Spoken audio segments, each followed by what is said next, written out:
చేతిలో సామాజిక అస్త్రం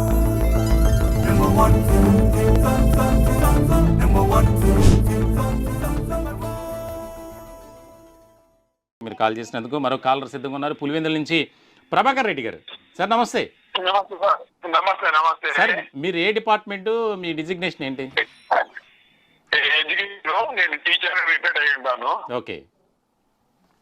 ఇప్పుడు ఎమ్మెల్యేలు ఎంపీలు జీతాలు కావాలంటే ఏ డబ్బులు వాళ్ళ కానీ వాళ్ళు ప్రొసీడింగ్స్ అయిపోతే అసెంబ్లీలో కానీ పార్లమెంట్ లో కానీ వాళ్ళు 5 ఏళ్ళు పని చేస్తే వాళ్ళకి కావాల్సిన స్పెషల్ ఇస్తారు, పెన్షన్ ఇస్తారు. ఒక ఉద్యోగి 30-35 ఏళ్ళు పని చేస్తే కూడా పట్టించుకోరా.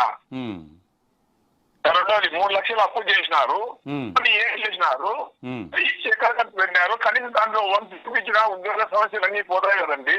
అవును అవును సార్, అవును. యూనియన్ నాయకులు అంటారా, వాళ్ళకు కావాల్సిన వాళ్ళకైతే వాళ్ళు పనులు చేస్తారు తప్ప అదర్వైజ్ దే వోంట్. వాళ్ళకి ఎమ్మెల్సీ ఎన్నికలు వచ్చినప్పుడు ఓటు కావాలా, అది కావాలా, ఆయన ఇది చేస్తాం అది చేస్తాం అని చెప్తారు తప్ప. ఇప్పుడు నా మెసేజ్ చాలా ఘాటుగా ఉంటాయి చూడండి. మీ దాంట్లో మీ వీడియో నేను చూస్తూనే ఉంటా. Okay sir. నా కామెంట్స్ కూడా ఉంటాయి ఇదే నెంబర్ మీద. అవును అవును. ఎందుకంటే ఈ దొంగలండి. నేను నిన్న కూడా ఒక మెసేజ్ పెట్టిన, వాళ్ళు చూసినారో లేదో పెట్టే చూసా. వాళ్ళు తప్పు చేస్తున్నారు సార్ అని చెప్పి. అవును. ఇంకండి వాళ్ళు చేసే పనులు మీలాంటి వాళ్ళు చొరవ తీసుకుంటే అంతే ఇంత ఈ ముసలి రిటైర్డ్ అయ్యి 4 ఏళ్ళు లోపలికి పోతాయి. వాళ్ళకి ఏం పడదండి. అవును సార్, అవును.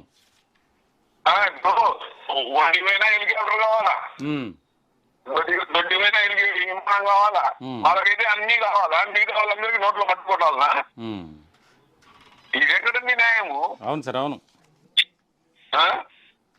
రైట్ ప్రభాకర్ రెడ్డి గారు, చాలా మంది మనకి మీలాగే ఎన్నో కాల్స్ వస్తున్నాయి. వారి అభిప్రాయాలు కూడా తెలుసుకునే ప్రయత్నం చేద్దాం. మీరు కాల్